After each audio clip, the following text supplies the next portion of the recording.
It was significant that we both felt in this so-called mystical experience that there was an overriding sense of at one-ment, and that everything was connected to everything else, which is a common experience of most people have synchronicities these days. Noteworthy, the 300 or so people that you have on your coincidence talks. What impresses me with them is that they're all pretty well connected to this idea of at-one-ment and mysticism and all that. But it strikes me as interesting that every single one of them has their own unique differences. And that's what fascinates me, not the similarity of boundless connection with the all, with whatever that is. It's how they all come at it from their own unique point of view. And I think what they're talking about is a verification of my idea that each one is plugging into their own unique creative process.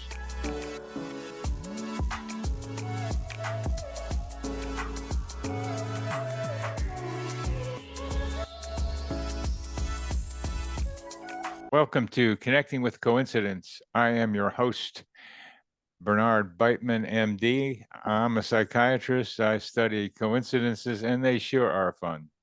And I use the term meaningful coincidences. And it's getting into a little bit of fun when people want to use synchronicity or serendipity.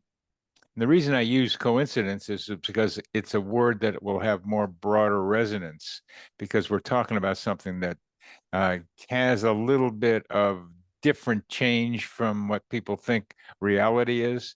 And synchronicity lets us know that reality is not what we are being taught that it is.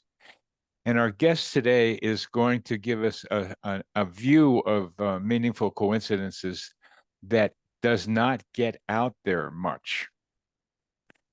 The favorite explanations for coincidences tend to be, oh, it's random, it's chance, or it's God universe. Those are the favorites. There are others coming around, complexity theory being one, fractals being another, which get closer to a more scientific way of thinking about meaningful coincidences. But there isn't just one cause. There isn't just one explanation. But one of them that gets missed a lot is personal agency, that you have a lot to do with what happens synchronistically. You do. And just being able to find out how that is what we're going to be talking about today. Meanwhile, take a look at my book, Meaningful Coincidences. Buy it, look at it, study it, complain about it, write to me about it, tell me what you like about it. And also the same about this podcast. Please like it, subscribe to it, and write some comments. And I hope what our guest today, Gibbs Williams, does for you is stimulate a little bit of response, because he's controversial and very much enjoys being controversial. Don't you, Gibbs? Love it. I've known Gibbs for a long time. We were in early on this synchronicity business and had our arguments about stuff. And he's got a point. He's got a very important idea that needs to be out there, that we help create our own meaningful coincidences. And he will tell us something about how that works. But meanwhile, let me introduce him a little more formally. He's a PhD, a licensed psychoanalyst practicing in New York City for over 50 years. He majored in philosophy at Columbia University. Has been investigating the perplexities of synchronicities for the last 50 years. It's a long time he's been looking at this stuff, and he started off as kind of a Jungian, or at least interested in it, but he's not a non-Jungian. He's not a Jungian. He's a non-Jungian. He's a non-mystical, non-magical theory of the nature and uses of synchronicity. He wants to get scientific and scientifically psychological about them. He has many diverse interests, including speculative philosophy, depth psychology, the esoteric occult, spiritual, spirituality, and the scientific method, aiming at rationally explaining the mysteries and challenges presented by the data of meaningful coincidences. So, Gibbs, welcome back to the show. I I don't know. I don't know if you remember, but you're the one that got me started in this podcast business with that long time ago with Rob McConnell. And anyway, that's a story we're not going to go into now. But I was a guest on one of your Rob McConnell shows, and he said, "Hey, you want to be a star?" So he got me started in his thing. Bernie, how long ago was that meeting that we went to? The one in New York? Yeah. That was a 2011. So what is this? Today is the 2024. Well, 9 years. What? 9 years Uh, since that meeting? it's more like 13. 13 years. Mm-hmm. Now that's interesting because I've been doing this for 50 years and I'm only 44 years old. Well, time goes back in a lot of different ways, Gibbs. And we know that you're a magician of some kind, even though you can do it rationally. So why don't we get into the Gibbs Williams theory? I like to start off with a story, and you have one. Do you want to start off with a story, or do you want to just go Yeah, for it? let me give you the introduction I think is best. Now this is a coincidence that just happened because I was going to introduce what I got to talk about as a one-trick magic show. And you mentioned the word magician. Thank you very much. I appreciate it. Now let me tell you what I mean by a one-trick magic show. So the magician comes out to a big crowd and he says, "Look, we got one trick.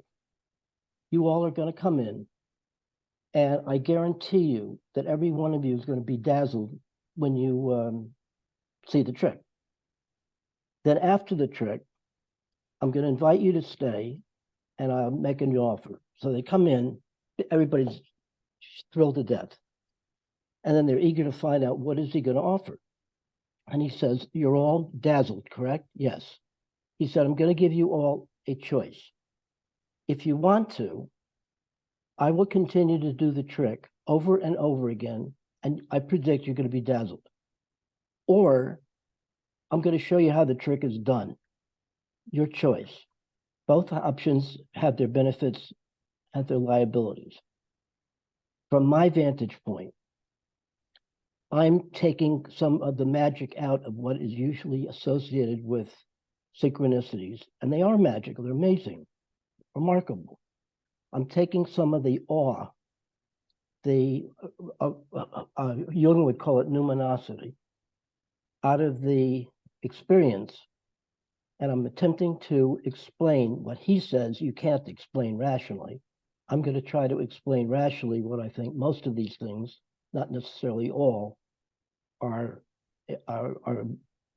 what the process is leading to these incredible events. Just a word of history. The debate, the alternative views of synchronicity. Now, let me introduce it a different way. From my 50-year investigation of these meaningful coincidences, my conclusion is they're neither random events, nor are they personal messages from the universe.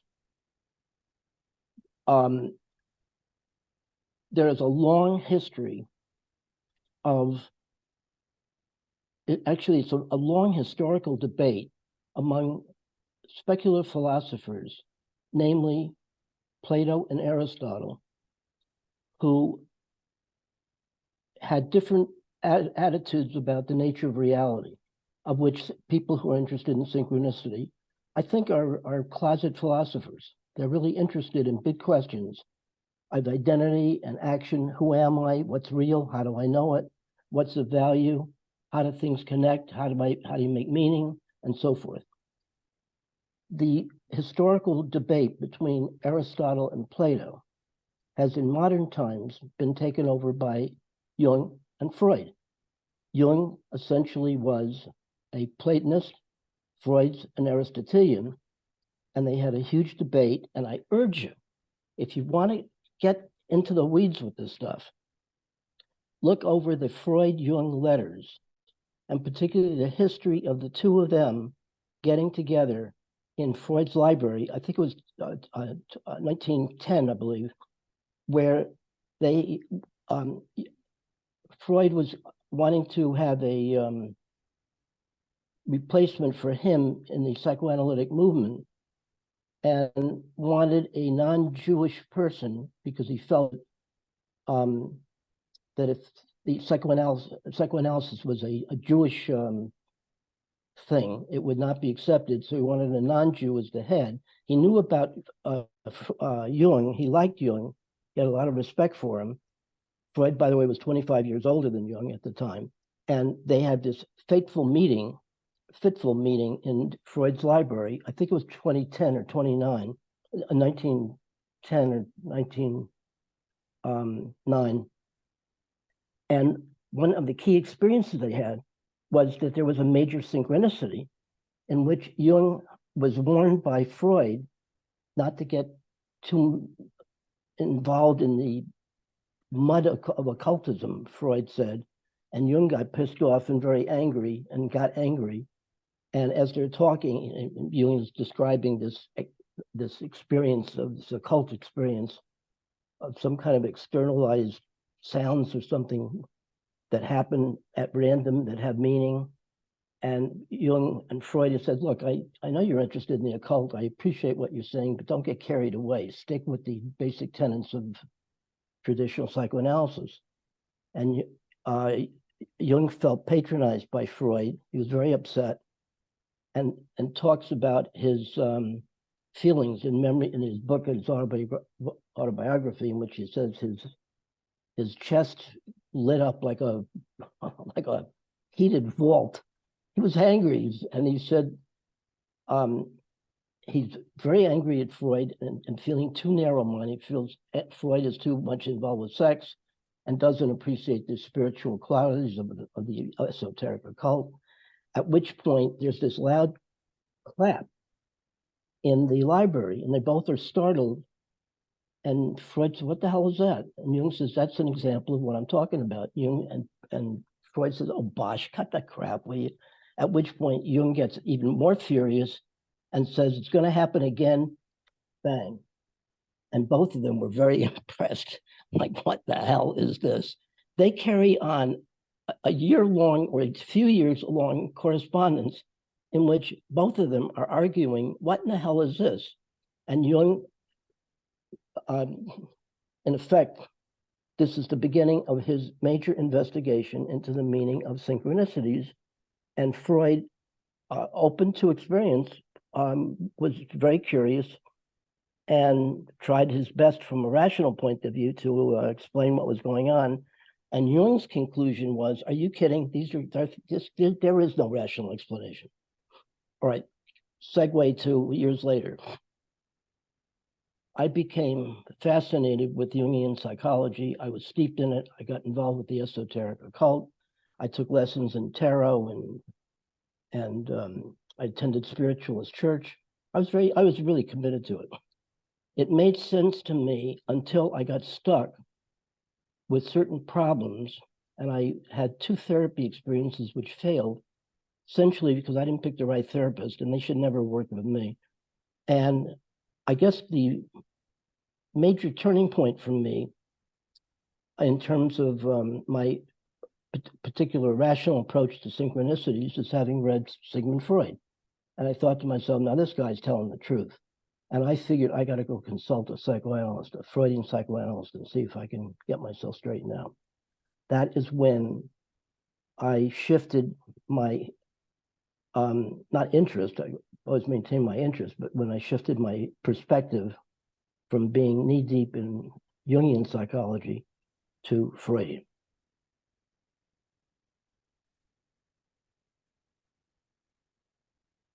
Well, that was a major transition for you, and it marks how you think about synchronicities now, where the Jungian therapy was not particularly helpful for you, while Freudian therapy was Freudian psychoanalysis. And that, how did that influence your views of synchronicity, and particularly what kinds of experiences did you have with synchronicity that allowed you to think in a more Freudian, rational set of terms? Because my previous two therapies failed, and I was always a searcher for meaning and wholeness, I think that's what attracted me to the Jungian perspective. But before I did that, I got deeply immersed in the esoteric occult and invited, actually, I'd attended the First Spiritualist Church of New York for 4 years on a Sunday, in which they had a very fascinating service. For the first hour, it was just, folksy and traditional Protestant services. And then it got jazzed up, and they would have the medium of the week come, put on a blindfold, and the people in the audience were requested to write out questions on little pieces of paper thrown into a hat.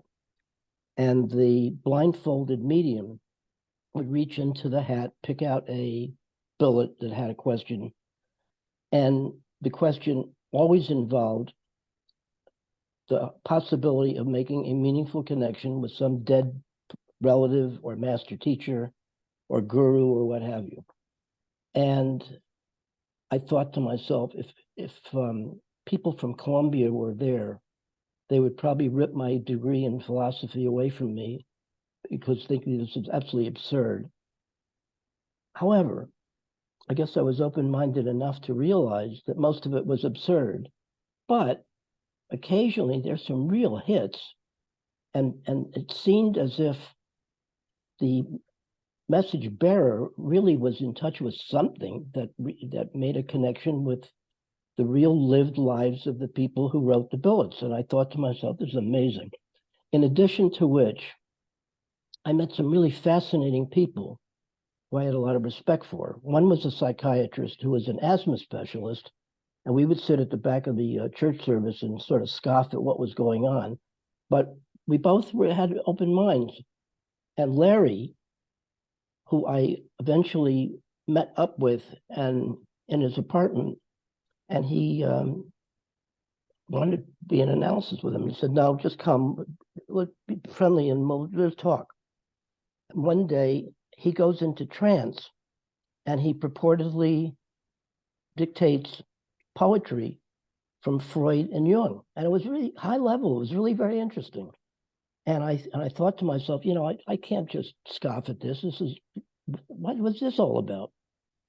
And I got really, really interested. Now, here's the important part. I got invited to a seance group, consciousness raising. And I came in on this particular occasion in my mind having a question that I wanted to answer. And the question was, do miracles exist? Are miracles for real? That's the question I had in my mind. I go into the seance. There was about 8 chairs in an oval with a little old lady, the medium, by the name of Agatha. And the lights were turned off. And she says, what comes to mind? And being the renegade that I was, possibly am, as she said, what comes to mind? And I said, nothing. And she said, well, stay with nothing and just, associate. And as I did, I had a remarkable experience that in my mind's eye, there seemed to be an ovular, like a frame. And in that oval was what looked to me to be a grandmotherly face. And I turned to the woman next to me who I was interested in, and I said, as Agatha said, well, who is that? Whose grandmother? So I said, well, that's obviously, let's call her Gail. that's Gail's grandmother. And Agatha said, how do you know that? And I said, because she has granny glasses. And Gail answers right away, and she says, yeah, that's my grandmother's granny glasses. They're on the mantle in my house. That sent a shiver up me, and I thought, that's really interesting. And after I left the meeting, somebody said to me, who knew that I was interested in this question, do miracles exist? And they said, let me give you a really good way of finding out for yourself. You have a New Testament? Yeah. When you get home, open up the New Testament randomly and say the first thing that you see. So I did. And the first thing I saw was the raising of Lazarus and a clear miracle. And I got really excited. And I figured, good, that gives me an excuse to call Gail. And I called her and I said, I'm really excited. I had this incredible coincidence. And she says, well, before you tell me that, let me tell you mine. So fine. So what was hers? She said that afternoon she was walking in the park with her psychiatrist, Larry, that guy, the guy that I knew, and he was rather unconventional. Most psychiatrists did not walk in the park with their patients. However, as she did, he said to her that as in a past life, he was at the raising of Lazarus. At that point, the hairs in the back of my neck with all of that stuff just lit me up. And I thought, I am in the midst of something absolutely remarkable here. What the hell is that? And that began my investigation of meaningful coincidences. That was one of the first that I had. That led me to reading Jung and all he got involved with his investigation. I was particularly moved by his infamous or famous scarab incident that validated for him that he was on the right track and that the track he was on was evolutionary and revolutionary relative to Freudian analysis, in which he concluded that events like this apparently are acausal. In other words, they transcend scientific method. And indeed, try as you might, you can't even conceive of a rational explanation.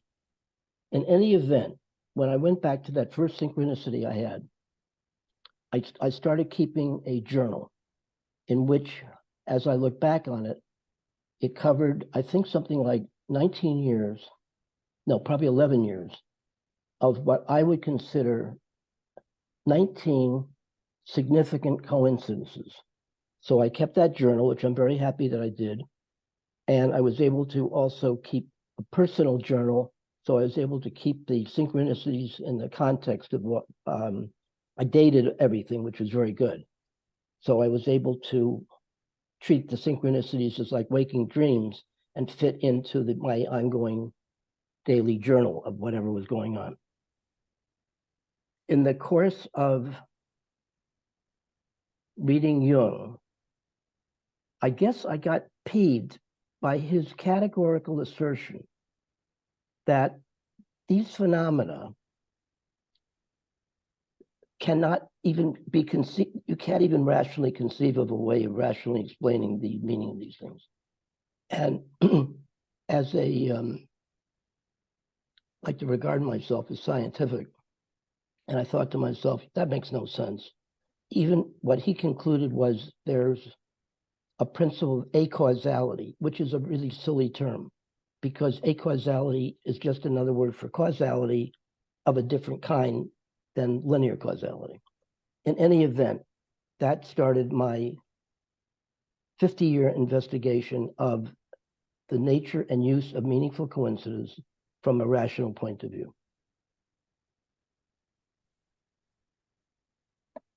And you've described the first part of your book on meaningful coincidences, how you got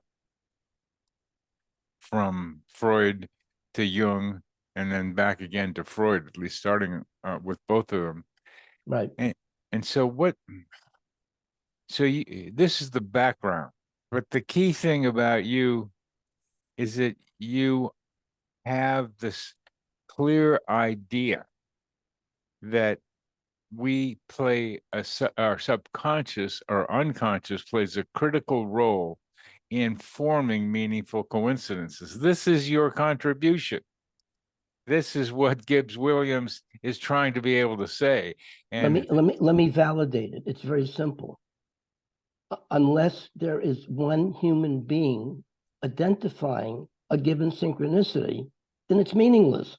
It always involves at least one person to identify a meaningful coincidences. And it's interesting that the difference between a meaningful coincidence and a synchronicity, and this is why the agency is so important. Coincidences happen all the time. They may or may not be significant. For a meaningful coincidence to be turned into a synchronicity, it means that the person who recognizes it has to impute special meaning into the connection between inner and outer. It is always the special meaning that's the key. And a lot of, I think, an unfortunate Gagaism associated with the wonder in what's called numinosity is that people don't go the further step of trying to understand what is the meaning of this particular connection. In other words, it's the meaning of meaning and the relationship between meaning and causality. Well, I guess what I'm trying to say is that the traditional way of looking at these things, the conventional way, from my vantage point, asks more unanswered questions than it does provide adequate solutions. it has to start with the person perceiving the coincidence as meaningful. Correct. It starts there. And therefore, meaningful coincidences are psychological to start. That's yes. Now, what Jung would say, yes, that's true. He will agree with that. So he'll say that the internal event, there are two events in synchronicities. There's an internal event and an external event, and they seem to be joined together by what he calls the principle of acausality. All right. He will agree, and this is pure Freud, that every coincidence always starts with some personal attention, some identification that this seems to be significant. All right. Then they differ, though, with respect to what is the external event. Where does that come from? The Jungians say it comes from, it's a basic assumption about the nature of reality, that reality already is, it's pure Platonism, that there is what he calls a realm of absolute meaning behind all phenomena. And that in something like a synchronicity, somehow human beings are able to plug in to absolute meaning. From my perspective, that is absolute nonsense. That I don't think there is a realm of absolute meaning. It's my particular sense of it.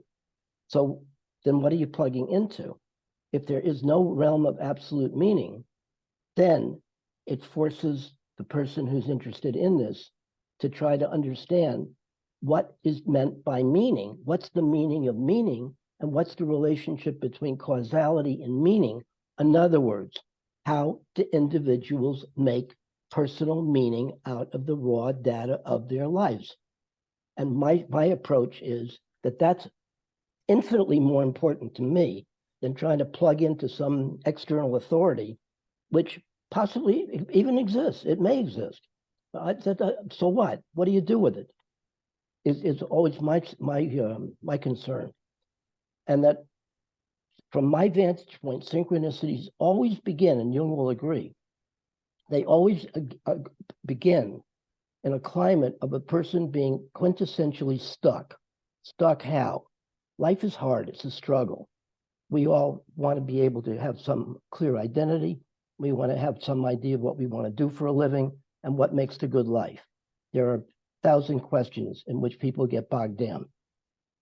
Basically, my theory of the process of synchronicities is that given a person being stuck, that the attitude to the stuckness is very crucial. Many of the attitudes to being stuck is give up, turn to addiction, don't bother yourself, have fun, don't deal with it. that's fine, except it doesn't resolve the issue. The issue continues on, you're still stuck. I believe the process of synchronicity starts when a person who's stuck with a big question and seemingly unresolvable refuses to give up. He refuses to just throw in the towel. And I think that refusal, in other words, there's a commitment to searching for an answer which may not even be there, but they're not going to give up. I think that stimulates what I believe is everybody's unique creative process. What's the creative process? It's like taking a jigsaw puzzle in which you have a number of pieces scattered all over the place. And in order to make sense out of the puzzle, you have to make a border, a boundary, and then begin to fit the individual pieces onto each other. And when you have joined enough pieces, they begin to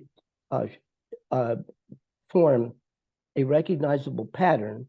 And once the pattern is integrated and such, that equals a synchronicity. So from my vantage point, a synchronicity, to most synchronicities, I can't, not all possibly, but the majority that I've studied, is like taking a seemingly unresolvable problem, doing work on it so that you start a kind of scavenger hunt in which you're looking for clues, and the clues are synonymous with pieces of the jigsaw puzzle. And when you take the pieces and you join enough of them together and they form a recognizable pattern, that pattern is a synchronicity. But because it's in coded form, it has to be interpreted. And I think the best way to interpret synchronicities is to treat them as if they're waking dreams.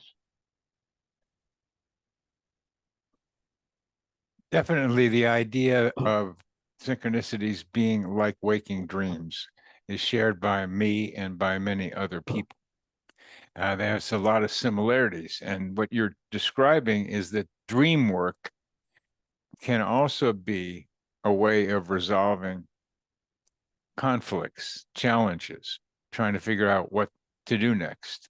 And synchronicities in real life can be doing something similar. And the way you describe it is so clearly different from the idea that there are archetypes out there that, as the Jungian perspective, that have the meaning that you find for yourself by connecting with these archetypes that guide you. And that may be part of the puzzle that some people put together, and I don't think you would deny that, but it's more that because I have a problem, and I have a problem now, I'm trying to resolve something in a relationship that I'm involved with, and I've seen some synchronicities that could be suggestive about how to move in it, but I've decided to not follow those synchronicities, although they seem to suggest something that I should be doing. And it's important when you have dreams, when you have synchronicities, is to be able to see matches between your environment and what's in you as you look for the problem to be solved, and not necessarily take the solution that seems apparent to you. It's not just always the right one for you to be able to do.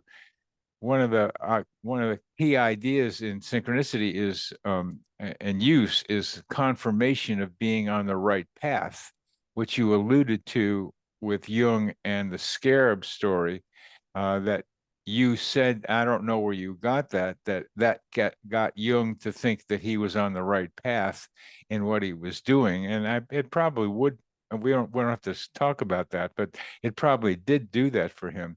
But in order for our audience to know what you're talking about, could you please give us an example where the person could be interpreting the synchronicity in a Jungian, there's meaning out there that you're now finding, versus there's meaning that you're seeking in your environment that gives you an idea about what's going on that then has to be understood, or the symbols taken apart so you can apply them practically to yourself.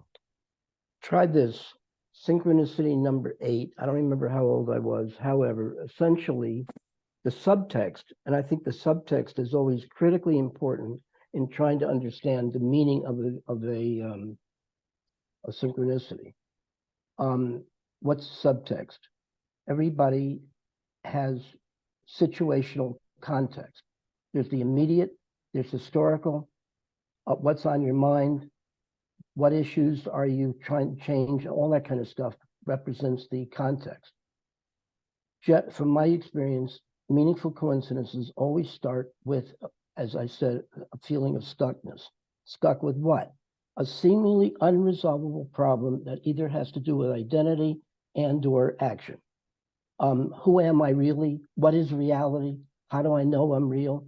What choices should I make? Should I get married? I shouldn't get married. I should go out with this woman. I shouldn't go out with her. Why am I bothering going out at all? All those questions are what drives people insane and often stuck. It's hard to know. You could do this or you could do that. What's the difference? From my perspective, that stuckness, the attitude to stuckness is critical. The science would say there is no mystery. Everything has a rational solution. So in this view, whatever your personal problem is, shall I date or not date? Shall I go out with this guy, not go out with this guy? Is a characteristic problem that people have, and they tend to get stuck. And there's no divine answer. There's your answer. Now here's where I think my method is significant. That in place of an exclusive reliance on linear logic, that reason should be able to resolve all of these problems. And in matters having to do with dating and going out and staying separation and choice about anything, everybody knows it's not so simple that you can just use your mind to make a definitive suggestion. So what do you use? From my vantage point, if you start to talk to people and you say, why are you stuck? They inevitably are going to tell you they're stuck because they have an intensity of mixed feelings, or they have different intuitions, or they have different perceptions.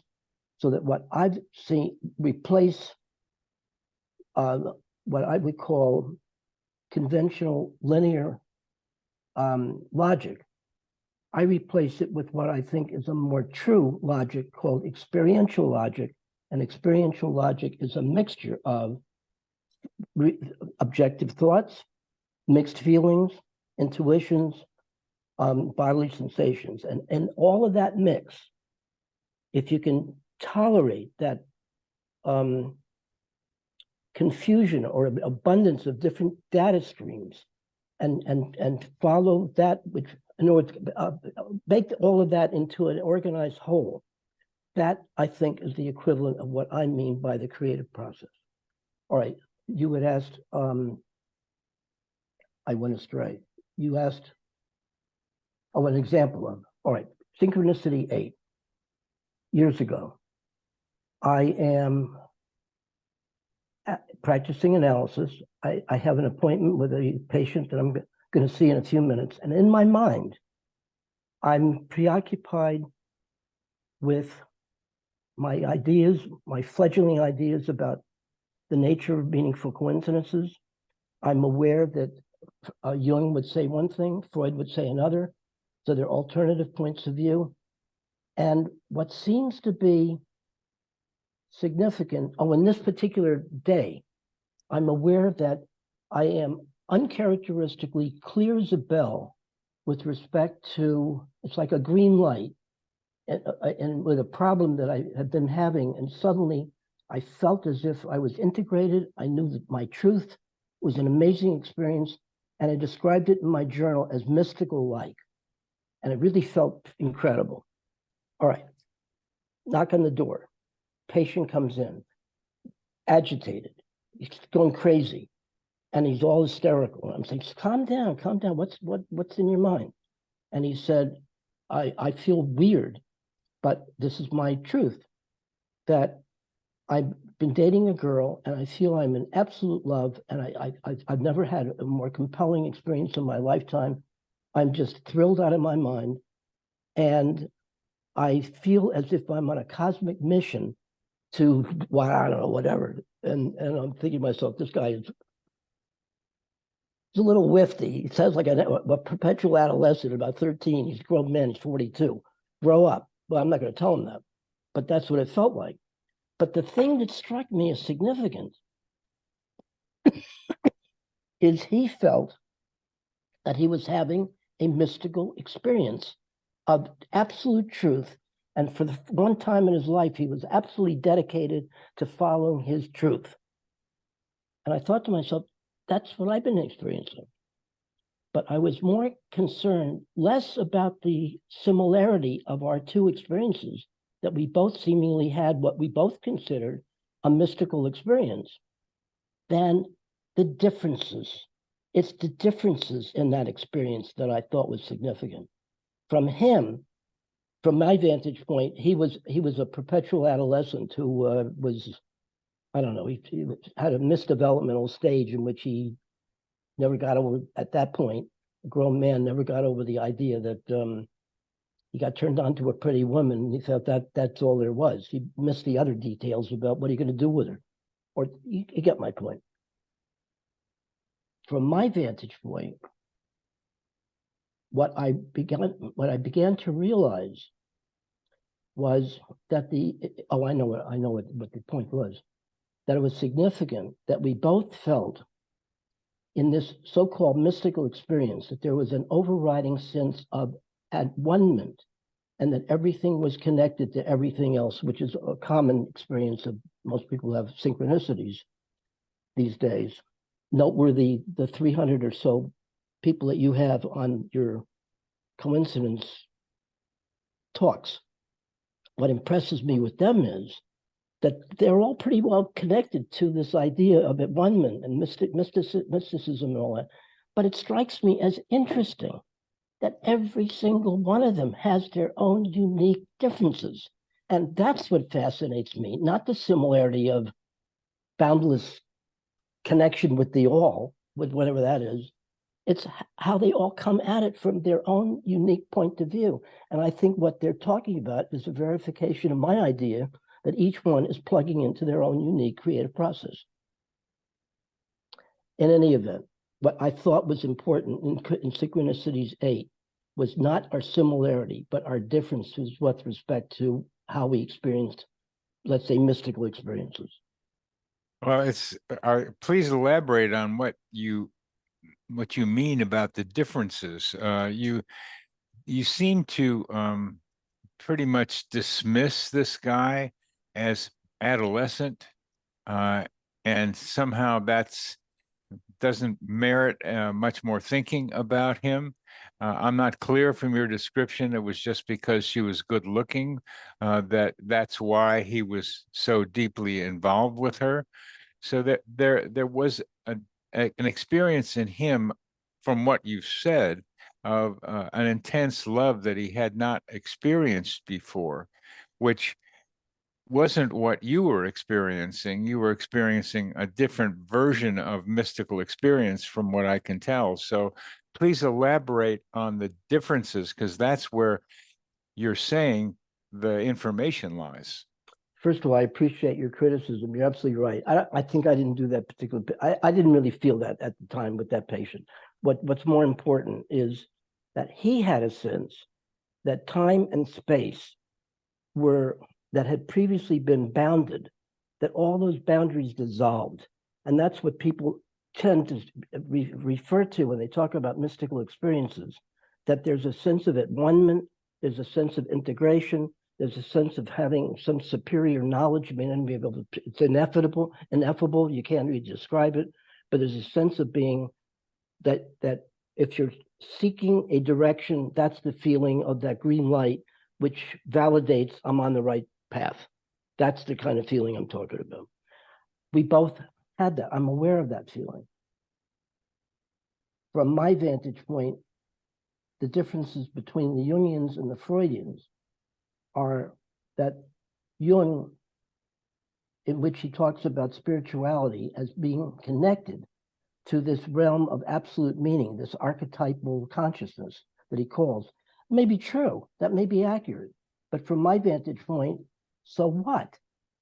I think the other approach is much more concrete. It's much more, instead of sort of reacting and almost like the tarot or the I Ching, that stuff is meaningful because I think it allows the person to get in touch with their own personal unconscious. But I think it's not good if the person uses the information to, in a way, guide, what am I trying to say?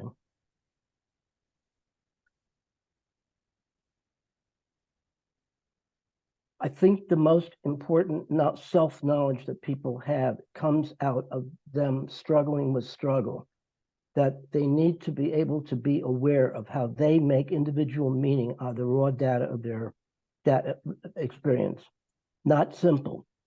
So that instead of, for example, identifying certain archetypes as meaningful, which they are, and they may even exist, it's like, it seems like to me, a red herring. It's like, so what? You can have, in any experience, you can always find one or more, and often mixed archetypes. So what has that got to do with trying to specifically disentangle the complexity of individual problems? It might have something to do with it, but what I'm still not clear about, Gibbs, is that you have said it's the similarities are not as important as the differences, and there's the two of you mirroring each other in regard to a mystical experience, a sense of oneness.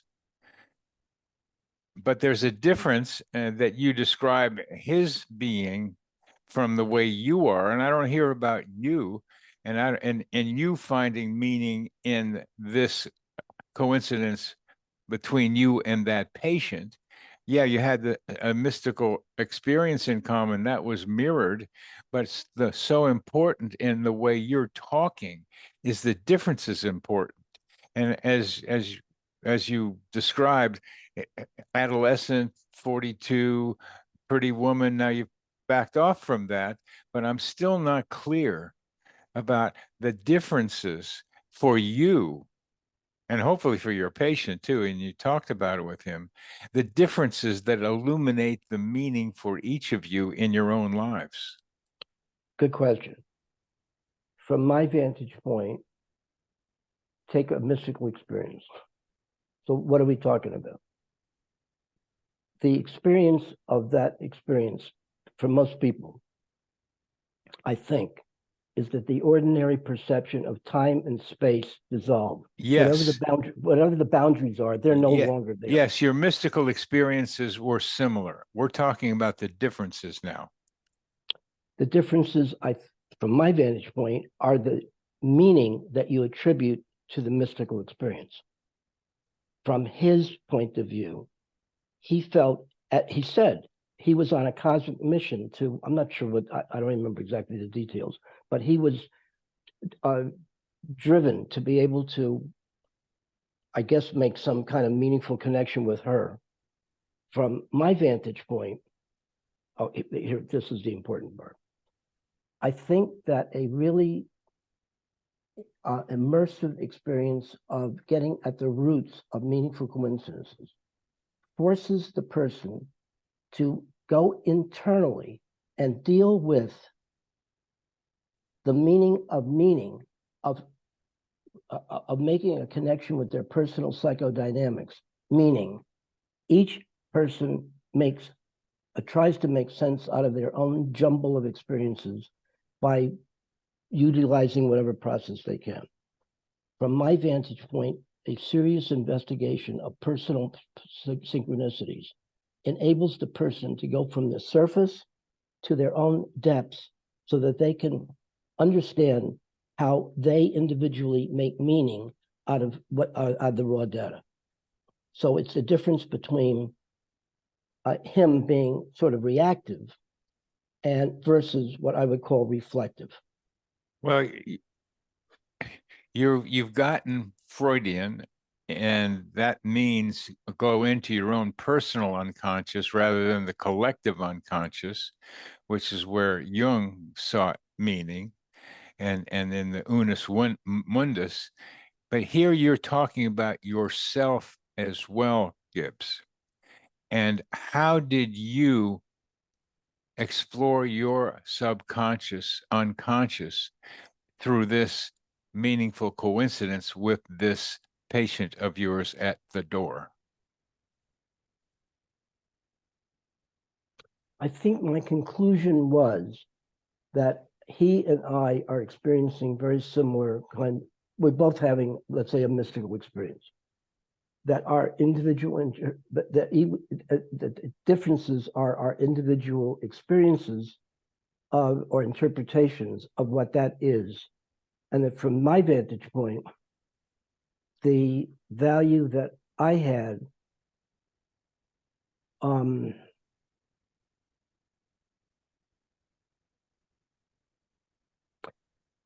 I think it concretized the idea that people have similar experiences.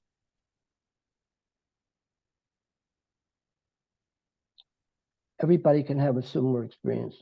Let's call it a mystical experience. What's critically important to me is not the similarity of everybody having a critical experience. It's trying to understand the unique differences. So what that did for me was, in trying to understand myself better, what makes me tick, how do I make meaning? In my analysis at that point, I began to examine for myself, what is time? What is space? How are they related? How do I make meaning?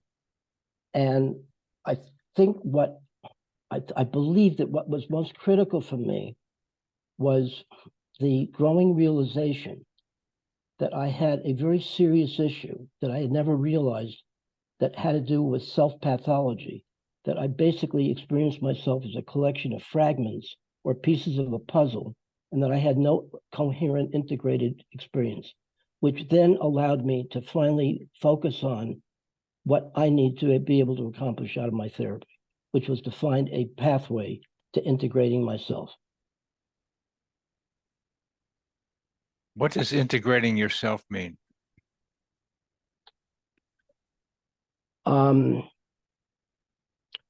Let me give you a definition of what I think self is. That everybody gets confused. That the attitude to confusion is critical in terms of having a self or not having a self, an integrated self. If you have a self, self-structure, then there's something at the core of you that can say, with respect to my experience, I am totally confused. But I know I'm confused, and I personally am more than the confusion. If you don't have a sense of self, you will say, in terms of who is yourself, I don't have the foggiest idea. I'm a collection of fragments. I react all over the place. I'm overloaded with feelings, and there's no central core that I can feel comfortable with that defines me. Okay. Your message, which I find so important for others to hear, is to not necessarily look out into a more mystical realm, the archetypes, as being an example, although they can be part of reflection on your own personal examination of them. But to have the synchronicities trigger your look into your own subconscious to see what they can tell you about what you are missing. It's kind of like almost like a therapist trying to drill into you, saying, "Oh, okay, that's here. Do you notice it?" If somebody could look at it from the outside, the synchronicity is saying, "Gibbs, it's all one. Can't you be all one?" That's what I get from what you told me. I'm more I'm more interested in focusing on the individual meaning of synchronicities than the implications that the meaning has to do with the person being connected with some external divine spiritual source. Well, that's what I was just trying to say, is that you were a scattered self. You had this experience and you became a more unified self. The mystical experience showed you that you could also be more oneness than you had been. And let me add to that. In keeping the journal of 19 significant synchronicities and trying to take a look at what the guts of them were, the meaning, I made this interesting discovery that, at least for me, and I believe this is true for everybody, that if you were to journal all the significant synchronicities and have accurate interpretations, that it would show an evolution of personal consciousness, that consciousness evolves, and that you can trace your own evolution of consciousness by looking at the progression of synchronicities as they move along. Well, I think that's an important idea, and it's to be able to look at dreams. Jung did a lot of that, keep the Jungian dream journal, and this is keeping a Gibbsian synchronicity journal, and be able to look back and to see how things have changed and how you've evolved. I have that opportunity now with a book coming out, which I hope will be called The Adventures of Dr. Coincidence, which is a lifelong description of the coincidences of my life. And being able to look back at those and see how I've evolved would be fitting with what you are suggesting that our audience be able to do for themselves. You and I are on a parallel path. Listen to this. As a sophomore at Columbia, I had a functional breakdown. I never was hospitalized, but I was a mess. I spontaneously began keeping a journal. A journal is different than a diary. A diary is I had eggs and bacon for breakfast. A journal is I decided not to have breakfast anymore. In any event, out of a 27-year journal of whatever I thought were important observations, I published 3 published books, totally. I never thought that would occur. I cannot emphasize the value of keeping a personal journal for everybody. Yes. Yes. And with that, we are coming to the end of our time together. And I'm very glad that we have managed to do this.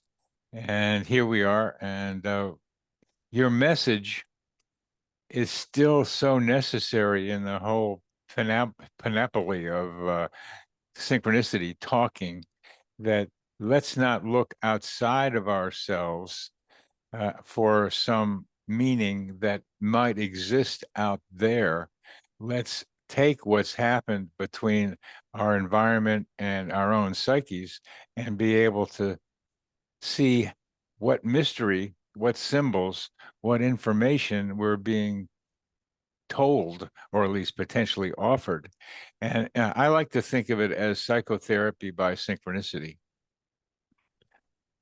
Let me say to you personally, I appreciate your openness to have me. I had a thought this morning that I might be viewed as a Trojan horse, not with the idea of attacking an enemy, but my idea really is not exactly in popular demand.